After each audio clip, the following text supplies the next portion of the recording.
সাল্লাল্লাহু আলাইহি সাল্লাম বলছেন, তারাকতুম ফীকুম আমরাইন লান তাদিল্লু মা তামাসসাকতুম বিহিমা কিতাবুল্লাহি ওয়া সুন্নাত রাসূলিহি।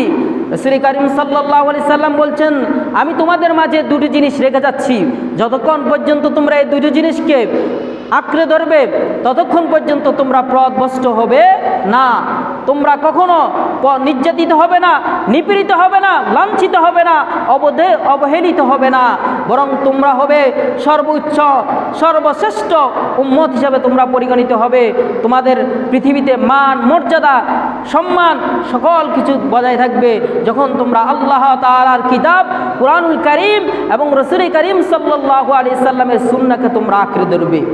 সম্মানিত হাজিরিন, আজকে কোরআন থেকে আমরা দূরে সরে যাওয়ার কারণে, রাসূল কারীম সাল্লাল্লাহু আলাইহি সাল্লামের সুন্নাহ থেকে আদর্শ থেকে আমরা দূরে সরে যাওয়ার কারণে আজকে লেবাননে হামলা হচ্ছে, ফিলিস্তিনে হামলা হচ্ছে, মিয়ানমারে মুসলমানদেরকে নির্যাতন করা হচ্ছে, এভাবে সারা পৃথিবীতে মুসলমানদেরকে নির্যাতন করা হচ্ছে। আর সকল মুসলমান কি দেখে আছে?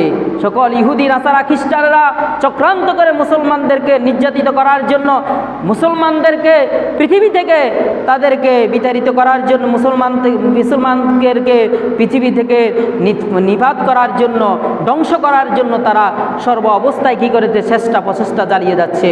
সম্মানিত হাজিরিন, আজকের এই মুহূর্তে এই সময়ে এখান থেকে আমি বলতে চাই যে আজকে মুসলমানদের একটাই মুসলমানরা এই থেকে পরিত্রাণের একটাই মাত্র পথ রয়েছে, উপায় রয়েছে, সেটা হচ্ছে মুসলমানরা কোরআন সুন্নাহ এবং সকলেই কি হবে?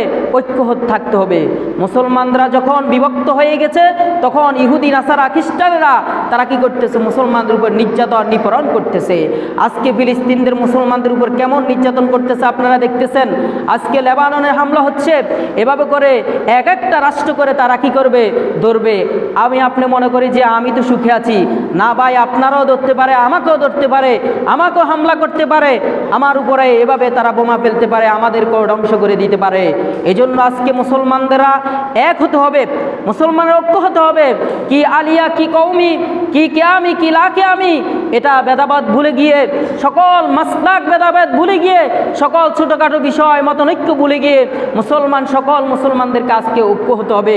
আল্লাহ রাব্বুল আলামিনের এই আদেশ, এই হুকুম আমরা যখন পালন করব, আল্লাহ তাআলা বলছেন তোমরা কি করো? ওয়াতাসিমু বিহাবলিল্লাহি জামিআন ওয়া লা তাফাররাকু।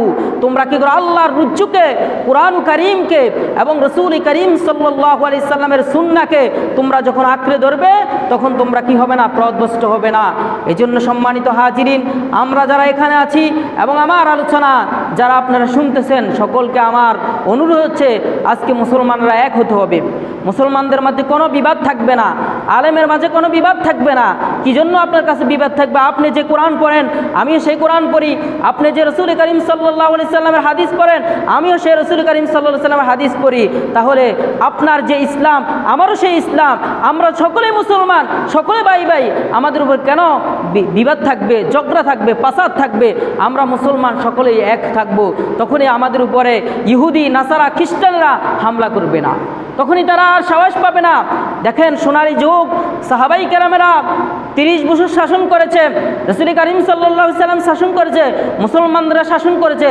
তখন কি করে নাই? তখন ইহুদি নাসারার উপর কোনো অন্যায়ভাবে কোনো হামলা করা হয় নাই, তাদের ধর্মের উপরে কোনো আঘাত দেওয়া হয় নাই। কিন্তু আজকে মুসলমানদের ধর্মের মধ্যে তারা আঘাত করতেছে, মুসলমানদের ধর্ম নিয়ে তারা বিভিন্ন কটূক্তি করে। রাসূল কারীম সাল্লাল্লাহু আলাইহি সাল্লামের সম্মান হচ্ছে আল্লাহ রাব্বুল আলামিনের পরে, সে রাসূল কারীম সাল্লাল্লাহু আলাইহি সাল্লামের সম্পর্কে তারা কি করে?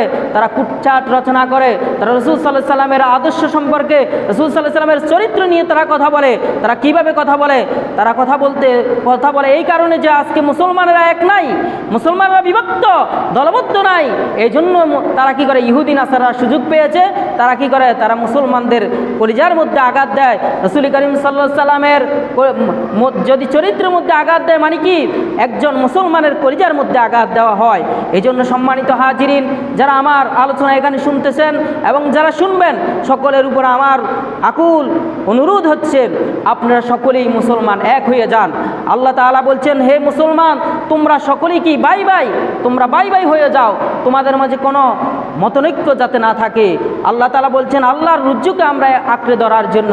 এজন্য মুসলমানদের উচিত হবে আজকের সকল ভেদাভেদ, পূর্বের সকল ভেদাভেদ ভুলে গিয়ে সকল মুসলমান এক হয়ে যাওয়া, ভাই ভাই হয়ে যাওয়া। মুসলমানদের মাঝে যে ছোটোখাটো মতনৈক্য রয়েছে, এগুলি ছোটোখাটো মতনৈক্য আমরা ভুলে যাব। বড় ধরনের যেগুলো মতনৈক্য রয়েছে সেগুলো আমরা মীমাংসা করার জন্য চেষ্টা করব।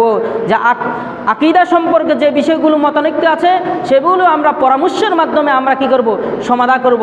এবং ছোটোখাটো যে পার্থক্য, আমি গোল টুপি পরি, আরেক ভাইয়া আমার আবার আরেক জালি টুপি পরে, এক ভাইয়ে দাঁড়িয়ে কিয়াম করে, আরেক ভাই দাঁড়িয়ে কিয়াম করে না, এই নিয়ে যে মতনৈক্য, এই মতনৈক্য আমরা ভুলে যাই। এটা কোনো বিষয় না, এগুলো মুস্তাহাব মুস্তাহাসান, করলে সোয়াব আছে, না করলে গুনাহ নাই। আপনি না করলেই যে আপনার ঈমান চলে যাবে, আপনি মুসলমান না, এটা না, বরং আপনি না করলে কোনো সমস্যা নাই। আরেক ভাই করতেছে তাও সমস্যা নাই, যে করতে তারও সমস্যা নাই। যেগুলো একদম কোরআন হাদিস দ্বারা যেগুলো কুফুর শিরক বেদাত, যেগুলো একদম স্পষ্টভাবে সেগুলো যখন করা হবে তখন আমরা সেগুলোর বিরুদ্ধে কি করব, কথা বলবো। এছাড়া যেগুলো মুস্তাহাব মুস্তাহাসান নফল বিষয় রয়েছে সেগুলো বিষয় নিয়ে আমরা মতনৈক্য আজ থেকে আর করবো না। এবং মুসলমানেরা আমরা সকলেই কি করি, ভেদাভেদ ভুলে গিয়ে আমরা এক হই। এবং সমস্ত মুসলমান যখন এক হব তখন কোনো কাফের, ইহুদি, নাসারা, খ্রিস্টানেরা মুসলমানদের ইসলামে, মুসলমানদের নবীর উপরে কোনো কুচ্চাট রচনা করতে সাহস পাবে না। সম্মানিত হাজিরিন, এজন্য আমরা আসুন, আমরা আল্লাহর রজ্জুকে, কোরআনকে, সুন্নাহকে, রসুল করিম সাল্লাল্লাহু আলাইহি সাল্লামের কোরআন এবং রসুল আল্লাহ তাআলার কোরআন এবং রসুল সাল্লাল্লাহু আলাইহি সাল্লামের সুন্নাহকে আমরা আঁকড়ে ধরি।